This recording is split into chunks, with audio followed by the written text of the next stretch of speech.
야곱이 자기 자녀들을 이제 편애합니다.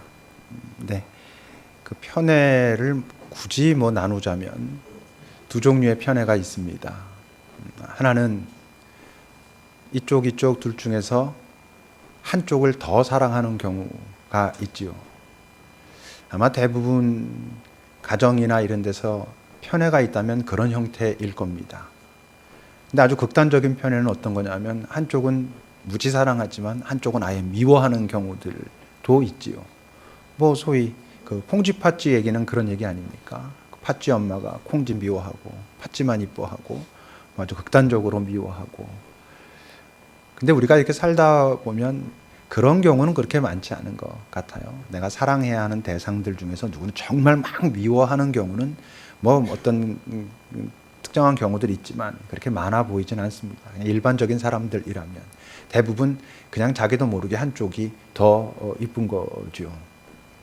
10손가락 깨물어서 안 아픈 손가락이 있냐 그러지만 어떤 손가락은 살살 깨물게 되는 경우가 있거든요. 다른 거는 좀 세게 깨물면서.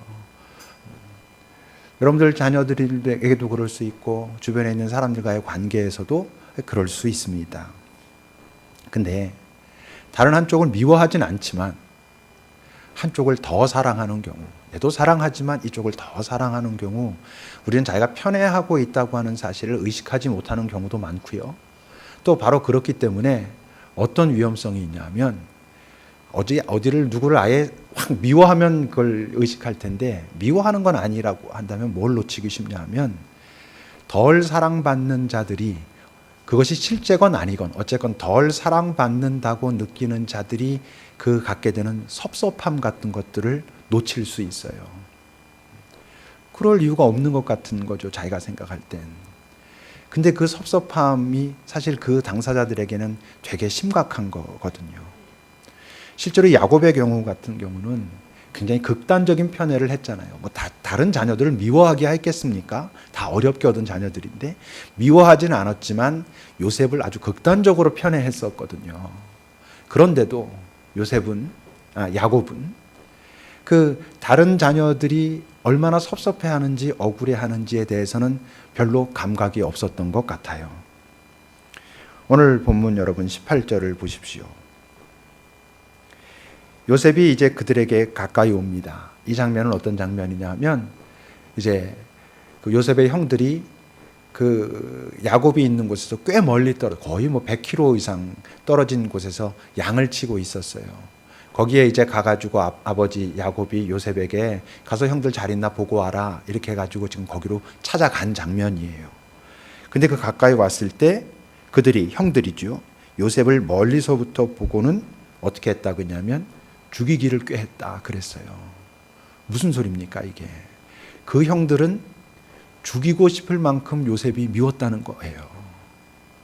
그렇게 그가 미웠고 거긴 어떤 것도 같이 있겠어요. 아버지 야곱에 대한 섭섭함, 억울함 이런 것들이 같이 섞여 있었던 거였겠죠.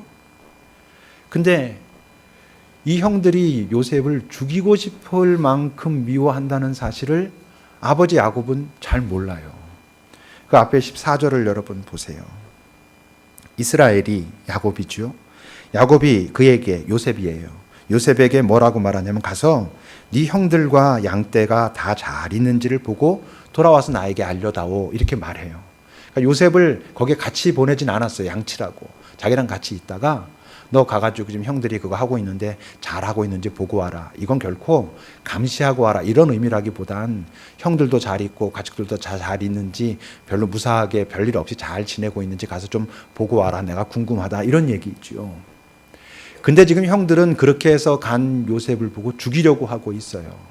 왜 그렇겠어요? 왜 야곱이 아무렇지도 않은 듯이 너 가서 형들 잘 있는지 보고 와 이렇게 말하겠어요? 모르는 거죠. 형들이 그렇게 미워하고 억울해하고 복수심에 불타있는 걸 모르는 거예요. 여러분, 그 섭섭함, 우리가 살면서 얼마나 그 섭섭함들이 이렇게 싹틉니까? 그것이 정당하냐 아니냐 또 관계없이. 근데 그 섭섭함을 그냥 방치하면 그게 이제 미움이 됩니다. 그리고 미움을 또 그대로 두면 이게 점점 복수심 같은 것이 되게 돼 있어요. 이게 되게 위험한 감정의 흐름들이죠. 특히 어떤 권위자들이 되게 조심해야 됩니다.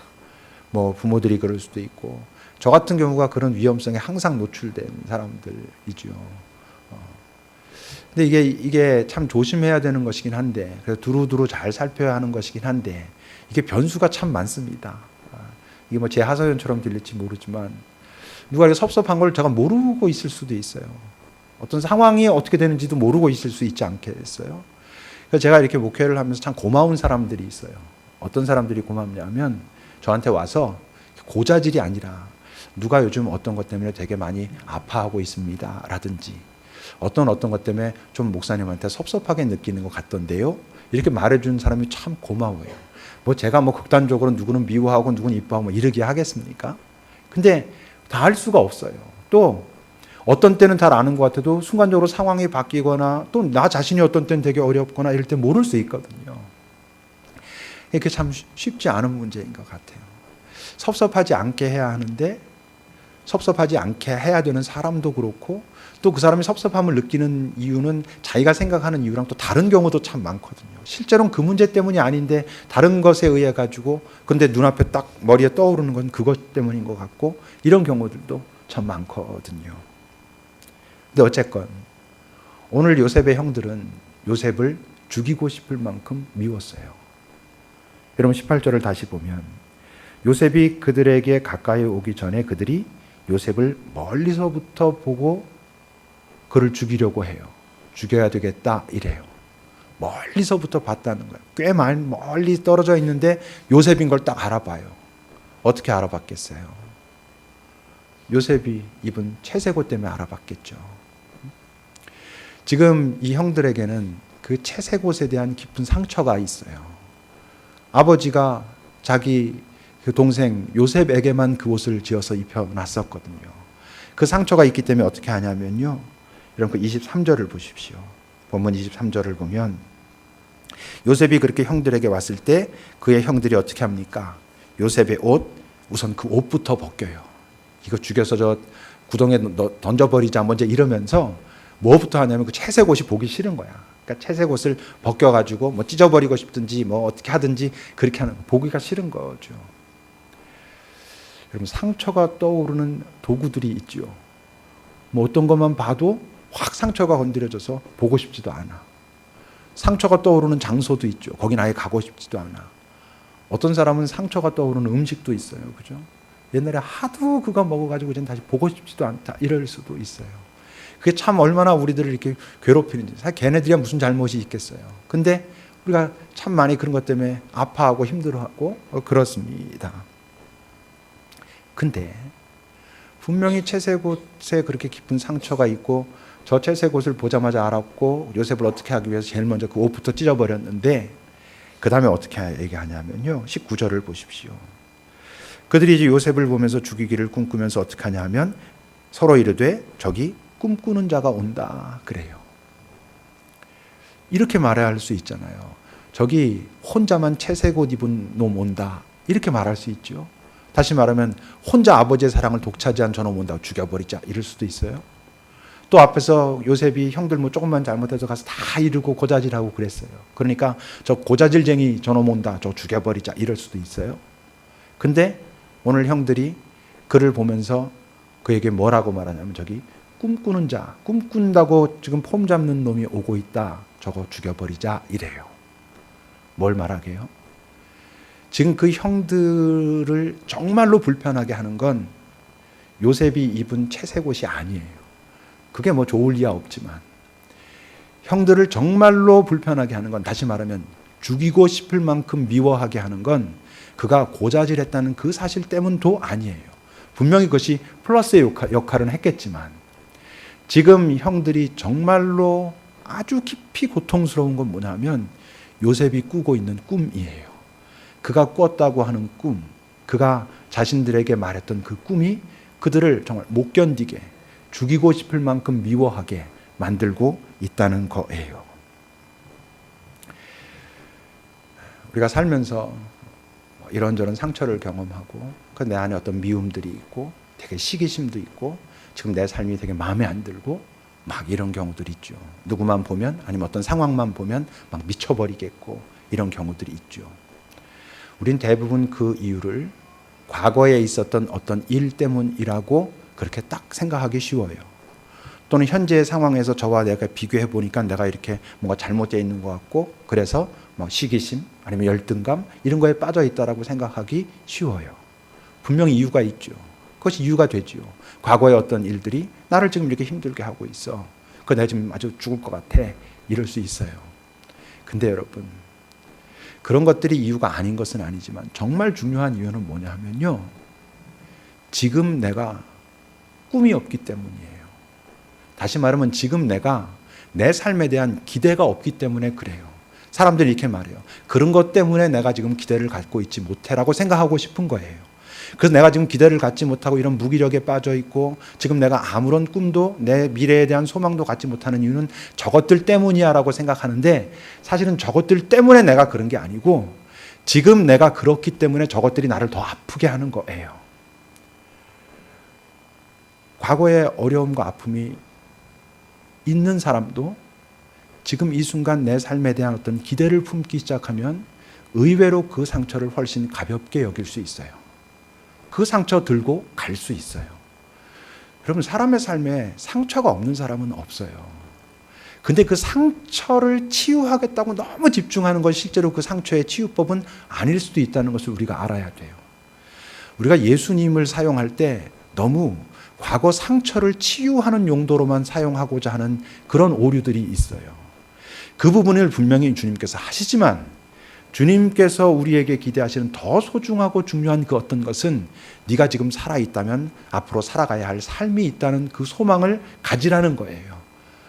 그분이 마지막 자리에서 제자들과 성찬을 나누실 때 내 몸이다, 내 피다, 이걸 먹고 마셔라, 그리고 기억하라 라는 게, 이것들 통해서 너희 과거 상처 치유하라, 그게 핵심이었겠어요? 아니에요. 너희들이 앞으로 살아갈 삶이 있는데 그 삶에 내가 동행할 것이라는 것을 기억하라는 거예요. 근데 우린 자칫 내가 지금 이런 상태에 있는 이유가 저것 때문이라고 말하고 싶어 해요. 과거의 어떤 사건, 누구와의 어떤 관계, 이것 때문에 내가 지금 이래 라고 말해요. 충분히 이유가 있죠. 근데도 불구하고 더 본질적인 건요, 내가 지금 이 상황 속에서 어떻게 하지? 어떤 선택을 해야 하지? 라는 것에 마음을 쏟지 않기 때문에 그것들이 더 나를 힘들고 아프게 하는 거예요. 그것들이 이후의 전부인 것처럼 자꾸 나에게 다가오는 거예요. 그래서 원망해요. 근데 사실은 자기 합리화하고 있는 거예요. 그냥 자기는 어쩔 수 없다라고 말하고 싶은 거예요. 근데 그렇지 않아요, 여러분. 현재 상황은 더 나아 보여도 마찬가지입니다. 현재 상황은 그가 훨씬 더 나아 보여도 그가 자기의 삶에 대한 어떤 기대와 자기 삶을 소중히 여기는 마음과 앞으로 내가 어떻게 살까에 대한 그런 마음들이 없는 사람들은요, 지금 현재 상황은 나보다 훨씬 더 못할지라도 그가 지금 어떤 마음속에 꿈을 품고 있고 자기의 삶을 소중히 여길 줄 알고 그래서 땀 흘리고자 애쓰고 있는 사람을 보면 열등감을 느끼게 되어 있습니다. 그런 사람이 두렵습니다. 뭔가 모른 위축감을 그 사람들이 느끼게 되어 있다고요. 그럼 대표적으로 느헤미야 이야기 아시죠? 느헤미야가 이제 예루살렘으로 돌아와서 무너진 성벽을 다시 재건하려고 해요. 그때 그 상황은 어땠어요? 정말 피폐한 상황이죠. 다 무너졌고 어떻게 할 수가 없는 상황이었어요. 느헤미야와 같이 있던 그 사람들의 상황은 정말 눈으로 볼 때는 절망적인 상황처럼 보였어요. 근데 거기에 나름대로 기득권을 가지고 있던 사람들이 있었어요. 그 사람들의 상황은 훨씬 나았어요. 근데 느헤미야를 보면서 깊은 위축감과 두려움을 느낍니다. 그럼 느헤미야 2장 17절부터 보세요. 느헤미야가 돌아와가지고 그 상황들이 얼마나 처참한지를 다 확인하고 나름대로 계획을 세우고 자기 사람들에게 지금 같이 해보자라고 말하는 장면이에요. 후에 그들에게 이르기를 우리가 당한 곤경은 지금 너희가 보는 거랑 같다. 지금 우리가 이런 공경 속에 있다는 거예요. 상황이 좋지 않아요. 예루살렘이 황폐하고 성문은 다 불탔다. 자, 이제 우리가 예루살렘 성을 다시 건축하자. 더 이상 우리가 수치 속에 있지 말자라고 말하면서 그들에게 뭘 말하냐면 하나님께서 나에게 어떤 마음을 주셨고 어떻게 도우셨고 그래서 내가 그쪽에 있을 때 그때 그 왕은 나에게 어떤 도움을 줬고 그러니까 우리가 할 수 있어 라고 말하고 있어요. 그 상황 자체는 엉망인데 거기서 어떤 꿈을 꿔요. 어떻게 땀 흘리자라고 하고 그래 우리 해보자 이렇게 말하고 있어요. 그때 19절이에요. 호론 사람 산발락과 종이었던 암몬 사람 도비야, 그리고 아라비아 사람 게셈이 이 말을 듣고, 이들은 어떤 사람들이냐면 지금 그 예루살렘 현재 상황 속에서는 기득권을 갖고 있는 사람들이에요. 많은 것들을 갖고 있어요. 훨씬 지금 느헤미야와 함께한 사람들보다 나은 사람들이에요. 근데 이들이 어떻게 해요? 그들을 비웃고 너희가 지금 왕 배반하려고 하냐? 이러면서 이렇게 말하고 있어요. 이 비웃음이 뭐겠어요? 두려움이에요. 이들이 뭔가 움직이고 있는 움직임 속에서 어떤 에너지를 경험하는 거예요. 그러니까 현재 상황이 나아도 소용없어요, 여러분. 우리는 지금까지 어떤 과정을 거쳤고 그래서 지금 내가 갖고 있는 것이 무엇이냐가 나를 규정하는 것 같지만 아니에요. 지금 이 자리에서 내가 어떤 마음과 어떤 방향으로 한 걸음 내디디려고 하느냐가 우리를 규정해요. 근데 그런 것을 규정한다라고 말하지 못하는 사람들의 특징이 자꾸 과거를 가지고 그것이 이유의 전부인 것처럼 말해요. 계속 말하지만 그것들 이유가 있어요. 왜 없겠어요? 왜 아무렇지도 않겠어요? 근데 그것이 본질이 아닌 것을 우리가 빨리 인정해야 돼요. 그리고 그게 하나님을 믿는 거예요. 내가 새롭게 하겠다. 다시 시작하게 하겠다. 너와 함께 하겠다라고 말씀하신 그 말씀을 믿는다는 건 지금까지 어떻게 됐든지와 관계가 없어요. 거기서부터 새로 시작할 수 있다라고 말씀하시는 거예요. 근데 그렇지 않죠, 사람들이 대부분은. 그래서 여러분, 열등감, 지금 어떤 좌절감, 시기심, 미움, 이런 거에 빠져 있는 사람들의 특징은요, 어떨 때 굉장히 위로를 확 경험하냐 하면, 남의 꿈이 좌절됐을 때, 남이 뭔가 되게 애쓰고 노력하고 힘있게 가다가 뭔가 어려움에 처하는데요, 그게 위로가 되는 거예요. 사람이 그럴 수 있어요, 여러분. 왜냐하면 그때 내 열등감이 좀 희석되거든요. 그의 상황이 쉽지 않은데도 불구하고 거기서 뭔가 새로운 마음을 가지고 또 한 걸음 한 걸음 한 걸음 걸어가는 사람한테 열등감들을 느낀단 말이에요. 많은 사람들이. 그러지 못한 사람들이. 그러니까 그가 그거 하다가 뭔가 좀 망치거나 잘못되거나 그래서 당황하거나 이러면 확 위로가 돼요. 본문 20절을 보세요, 여러분. 그 꿈꾸는 자가 오는도다 그러면서 자, 그를 죽여서 구덩이에 던져버리자. 그리고는 아버지에게 가서 이렇게 말하자. 악한 짐승이 그를 잡아먹었습니다. 그리고는 그의 꿈이 어떻게 되는지 우리가 볼 것이다. 그래요. 여러분, 그의 꿈이 어떻게 되는지 우리가 볼 것이니라라는 말을 다른 말로 하면 뭐예요? 절대로 저 자식이 꿈꾼 대로 되도록 내버려 두진 않을 거야 라고 말하고 있는 거예요. 그가 그 꿈을 계속 꾸고 그 꿈을 향하여 걸어가는 것 자체가 이들은 견딜 수가 없는 거예요. 이들의 마음이 지금 그렇게까지 피폐해져 있어요. 여러분, 상처든 그 열등감이든 그걸 방치하면요, 사람은 점점 독해집니다. 점점 독해지다가 그 다음엔 악해집니다. 그래서 우리 그런 말 하잖아요. 독이 올랐다.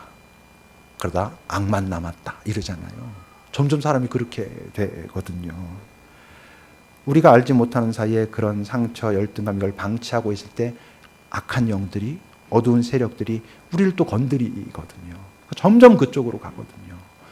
여러분, 이 생각에서 뭔가 어떤 부정적인 아니면 미워하는 어떤 생각들이 내게 올라왔을 때 그것을 그냥 놔두면서 따라가기 시작하면 이건 끝도 없이 그냥 알지도 못했던 곳으로 막 갑니다. 다 끝난 것 같은 상황 속으로 나를 막 이끌어갑니다. 그런 경험들 하시죠? 여러분 잘 보세요. 24절입니다. 이제 그렇게 옷 다 벗기고는요, 그를 잡아가지고 구덩이에 던져요. 그 구덩이는 비었고 깊은 거였고 물도 없어요. 죽는 거죠. 그런 상황이에요. 요셉이 어떻게 했을 것 같아요? 여긴 나와 있지 않지만 나중에 이제 요셉이 총리 되잖아요. 총리 되고 형들이 이제 아버지가 먹을 거 없으니까 가서 구해와라 그래서 이집트로 내려갑니다. 그 형들이 다 내려가가지고 요셉을 만났는데 요셉인지 몰라요. 근데 요셉은 지금 이 형들이 마음이 어떻게 변했는가를 확인하려고 정탐꾼 아니냐 막 이러면서 그들을 괴롭혀요. 이제 뭔가 시험해 보고 싶은 거죠. 그러니까 그들이 곤란한 상황에 처했어요. 그런 곤란한 상황에 처했을 때 이 형들이 이 장면을 떠올려요. 그때 요셉이 이랬지. 보세요, 여러분. 창세기 42장 21절이에요. 그들이 그 곤란한 상황에 처했을 때 서로 말해요. 뭘? 우리가 아우의 일로. 아우 누구예요? 요셉. 전에 10년도 훨씬 넘게 전에, 거의 한 20년 전에 이런 얘기예요. 그때 우리가 그 요셉에게 한 일로 우리가 범죄했다. 그가 우리에게 그때 애걸할 때 그 마음의 괴로움을 보고도 듣지 아니하였으므로 지금 우리가 이 고난을 당하는구나. 그러니까 그들도 마음속에 항상 그게 남아 있었다는 거겠죠. 그때 막 옷 벗기고 던지려고 그럴 때 어떻게 했다는 거예요. 요셉이 17살이잖아요. 아직 많이 미성숙해도 살려달라고 그러고 형들 왜 이러냐고 그러고 막 울고 불고 했겠죠. 근데도 냉정하게 던진 거예요. 근데 그뿐이 아니에요, 여러분. 본문 그래놓고 25절을 보세요. 그 다음에 그들이 어떻게 했다고? 그들이 앉아서 음식을 먹어요. 밥을 먹어. 자기 동생 옷 다 벗겨가지고 구덩이에 던져서 울고 불고 살려달라고 그러는데 그래 놓고는 밥 먹고 있는 거예요. 그러니까 여러분, 사람이 얼마나 이게 피폐해질 수 있어요. 얼마나 나빠진 거예요. 그들이 뭐 여러 가지 이유 변명할 수 있겠지만 자기 동생 잡아 던져놓고는 거기서 밥을 먹는 거야. 악한 존재는 인간뿐입니다, 여러분. 사자가 사슴을 잡아먹는다고 악하다고 말하지 않아요. 그럼 그들의 그 생존하는 질서예요. 이 자연의 질서들이죠. 인간이 악해졌고 그 악한 인간에 의해서 이 자연, 다른 모든 피조물들은 훼손된 것이지 그들이 악한 건 아니에요. 인간의 악함 때문에 그들도 신음하고 있는 것인 거죠. 인간이 그렇게 나빠져요. 우리 자신, 여러분 솔직하게 자기 자신을 살펴보면 난 참 이런 부분이 내가 사실 악하지. 내가 참 이런 부분 많이 깨져 있는 데는 모른 척하고 그렇게 살지. 우리가 얼마나 많이 그렇습니까? 이제 근데 갑자기 상황이 바뀌어요. 그리고 그들이 뭔가 다른 결정을 합니다. 25절부터 보십시오, 여러분. 그들이 앉아서 참 거기서 음식을 먹어요. 먹다가 우연히 눈을 들어서 이렇게 봤는데 거기 한 무리의 이스마엘 사람들이 길르앗에서 이렇게 오면서 애굽으로 내려가는 중이었어요. 그들을 이렇게 딱 보게 됐어요. 애들이 밥 먹다가. 그러고는 자기네들끼리 이제 유다가 대표적으로 말하는데, 야, 우리 얘를 여기서 이렇게 죽여버리거나 우리가 뭐 칼로 어떻게 하거나 해서 피 보는 거 그건 뭐가 좋겠냐. 그러지 말자. 차라리 그냥 팔아버리자. 그래요. 뭔가 좀 바뀐 거예요. 근데 뭐예요, 사실? 마음은 하나도 변한 것 없어요. 여전히 요셉이 미운 거야. 그러니까 이러는 거죠. 우린요, 가끔씩 보면 행동 요만큼 바꿔놓고 자기 마음이 변했다고 착각하기도 해요. 내 요즘 좀 괜찮아졌어. 걔한테 대한 거 좀 나 괜찮아졌어. 아니거든, 사실은. 착각하는 거죠. 자기 합리화하는 거죠. 그냥 그래갖고 마음이나 위로하는 것이죠. 하나도 변하지 않았어요. 그냥 그렇게 하고 있어요. 근데 여러분, 그 장면을 다시 설명하는 게 28절입니다. 그때 미디안 사람 상인들이 지나가고 있는지라 형들이 요셉을 구덩이에서 끌어올리고 은 20에 그를 이스마엘 사람들에게 팔아가지고 그 상인들이 요셉을 종으로 데리고 애굽으로 가서 이제 뒤에 가면 보디발이라고 하는 그 사람 집에 파는 거예요. 그 28절 처음 시작할 때 그때에 이런 말을 성경에 읽을 때 우리가 잘 살펴야 된다 그러죠. 그 지점에서 어떤 일들이 벌어지고 있는가를 잘 살펴야 돼요. 그때에 또는 마침내 이런 자리들. 이게 실제로 이들의 입장에서 볼 땐 뭐예요? 밥 먹다가 이렇게 보니까 저들이 지나가면서 야, 저거 그냥 쟤한테 저 사람들한테 팔아버리자 이런 거예요. 우연히 어떤 일이 벌어졌어요. 근데 우리는 알죠. 이게 카이로스, 하나님의 때, 하나님의 개입. 하나님이 지금 이 장면 속에서 개입하시는 거죠. 나중에 요셉이 총리가 되고 형들이랑 이런저런 얘기하면서 그런 얘기 하잖아요. 에베네셀의 하나님. 어떤 식으로? 당신들이 나 해하려고 했지만 하나님께서 그 모든 악하고 어렵고 힘든 것들을 선한 것으로 바꾸어서 여기까지 오게 하셨습니다. 라고 고백하잖아요. 그때 절대로 잊을 수 없는 장면이 어떤 장면이겠어요? 이 장면이죠. 그걸 딱 깨달았을 때 나중에 총리가 되고 여러 가지 상황들이 돌아가는 걸 보면서 하나님이 여기까지 이끄셨구나 그랬을 때 이 장면이 왜 안 떠올랐겠어요? 그때 내가 정말 형들이 나 죽이겠다고 덤벼들었을 때 그때 그 미디안 상인들이 거기 이렇게 지나가고 있던 게 하나님의 계획 안에 있었구나. 하나님이 나를 지키셨구나. 하나님이 나를 도우셨구나. 이런 장면인 것이죠. 이런 말씀이 성경에 왜 있다고요? 지나간 다음에 알아라? 아니, 너에게도 지금 이런 일들이 벌어지고 있다는 걸 우리에게 가르치시려고 이 기록을 남겨두신 거예요. 우리에게도 이런 그때에 라고 말할 수 있는 때들이 존재해요. 우린 이때에 라고 말해야 되죠. 여러분, 우리 모두에게 아주 분명한 지금 이 순간이구나 라고 말할 수 있는 순간이 있어요. 언제겠어요? 예배죠. 예배가 뭐예요? 하나님과 만나는 자리잖아요. 하나님의 음성을 듣는 자리잖아요. 하나님과 교통하는 자리잖아요. 그러니까 그분께서 내게 무엇을 말씀하시는지 들을 수 있는 자리이잖아요. 그러니까 이 순간은 여러분들이 지금 어떤 마음가짐으로 이 자리에 있는지 모르지만 바로 이 순간이 우리 인생의 전기예요. 전환점이에요. 분명히 지금 여기 있는 우리 각자에게 다 다르게 말씀하시겠지만 분명히 내 상황을 나보다 더 정확하게 파악하고 계시는 분이 내게 뭔가 말씀하고 계세요. 여러분 거기에 대한 간절함이 있어야 돼요. 주님, 오늘 지금 이 자리도 결국 내가 하나님 앞에 서는 자리고 하나님과 만나는 자리라면 나를 이곳으로 부르셨을 때 내게 뭔가 말씀하실 텐데 제가 그 음성을 놓치지 않게 하옵소서. 내게 기대하시는 것, 내게 바꾸라 하시는 것, 내게 한 걸음 내디라 하시는 그 방향이 어딘지 내가 이 시간 깊이 들을 수 있도록 주님 해 주십시오. 그러면 나중에 가서 맞구나 이렇게 되게 돼 있어요. 그건 너무나 명백한 팩트예요. 그걸 기억하십시오, 여러분. 자, 이 오늘 상황을 좀 마무리를 해봅시다. 20절을 여러분 다시 한번 보십시오. 본문 20절을 보면 그를 죽여서 구덩이에 던지자 그래요. 짐승이 잡아먹었다. 그렇게 아버지에게 가서 말하자. 그 꿈이 어떻게 되는지 보자. 절대로 그렇게 되게 하지 않겠다 이러는 거예요. 형들은 분명히 그 꿈이 마음에 들지 않았어요. 요셉도 마음에 들지 않았고 그가 꾸는 꿈도 아주 마음에 들지 않았어요. 그리고 오늘 이렇게 하면서 나름대로 어떻겠어요? 자신만만했어요. 네가 그런 꿈을 꿨다고? 아니, 우리가 널 이제 이렇게 할 건데 그럼 절대로 네가 꾼 꿈처럼 되지 않아.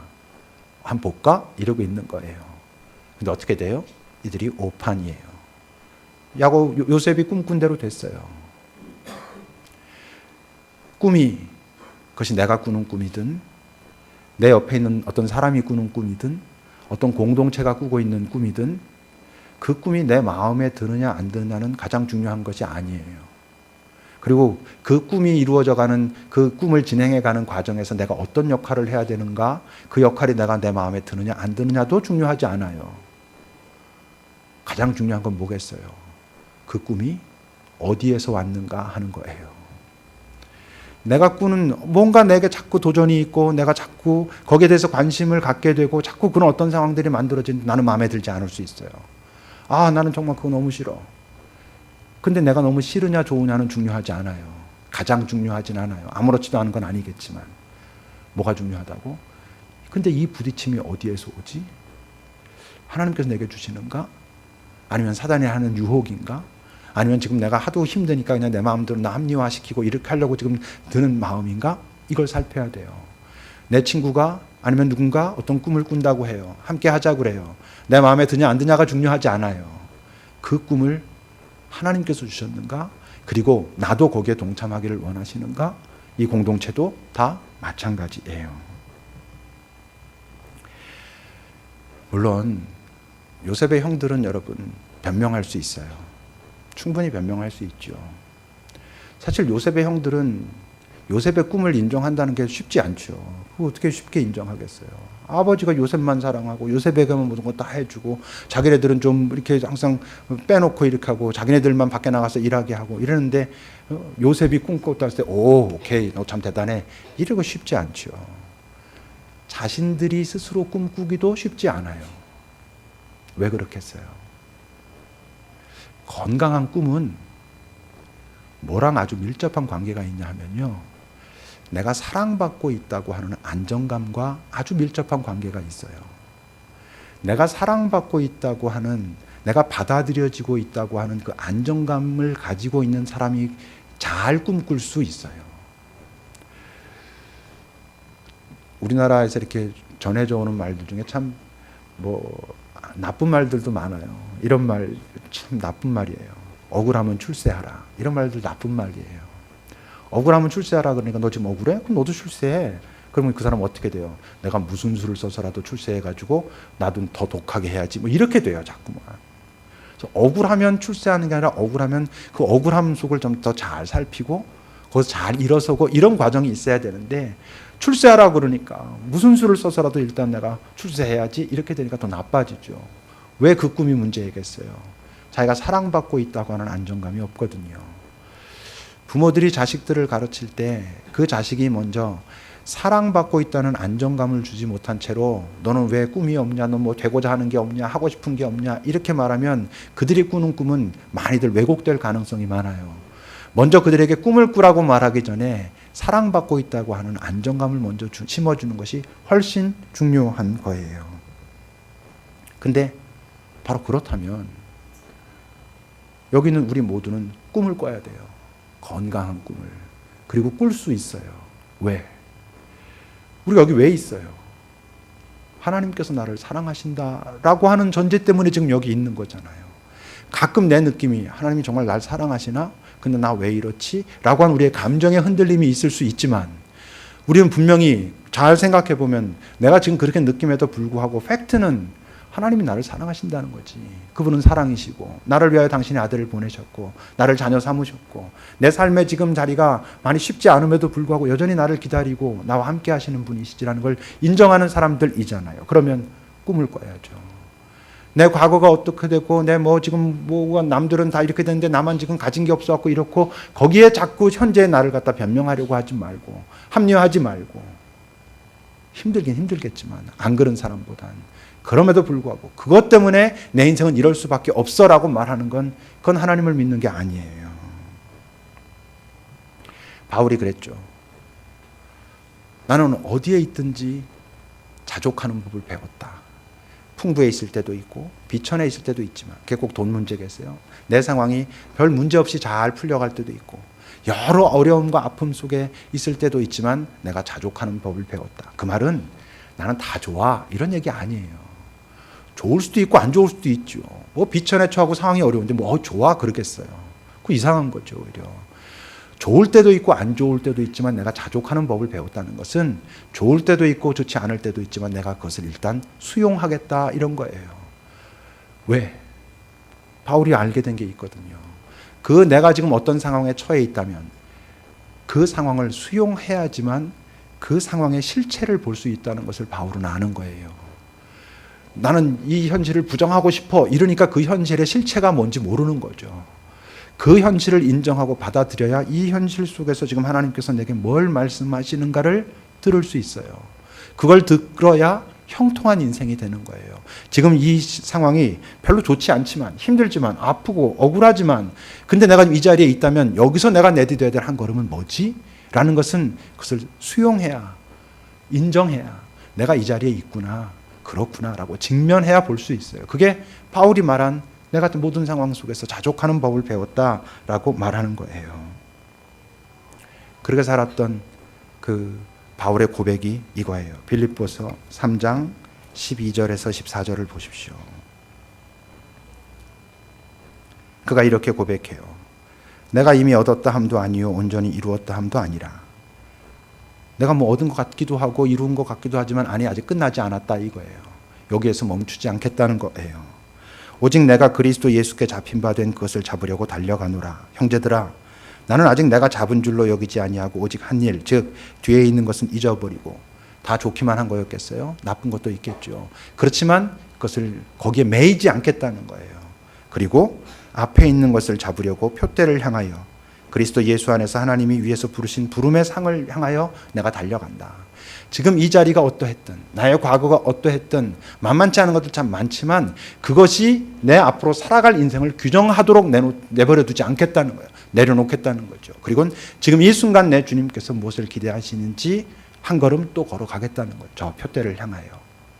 오늘 말씀의 제목처럼 아니면 오늘 요셉의 형들이 말한 것처럼 바울을 향해서 어디 네 꿈이 어떻게 되는지 내가 보겠다. 너 옛날에 그런 나름대로 그렇게 잘 나가다가 다 예수 만났다고 어떻게 하고는 지금 다 배설물로 여긴다고 그렇게 살기 시작했는데 네 꿈이 어떻게 되는가 보겠다 라고 비아냥댔을 수 있잖아요.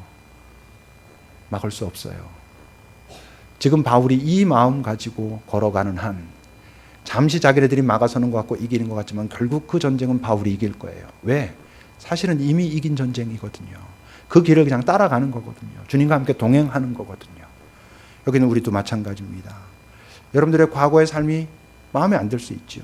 현재의 상황이 마음에 안 들 수 있죠.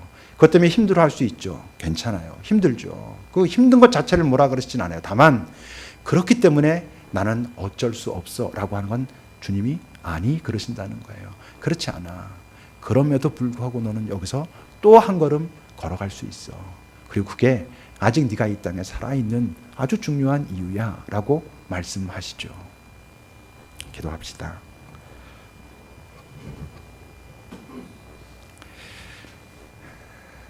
잠시 지금 나는 내 삶의 현재에서 어떤 마음으로 살아가고 있는지, 내 상황과 여러 많은 것들이 마음에 들지 않는다면 그 이유를 나는 어디서 찾고 있는지, 그리고 나는 여기서 어떻게 살아가기를 하나님께서 원하시는지 여러분 잠시 좀 주님과 함께 살펴보십시오.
주님, 알지만 요셉의 형들이 쉬웠을 것 같진 않습니다. 그 이 땅을 살아가는 우리들도 뭐 어쩜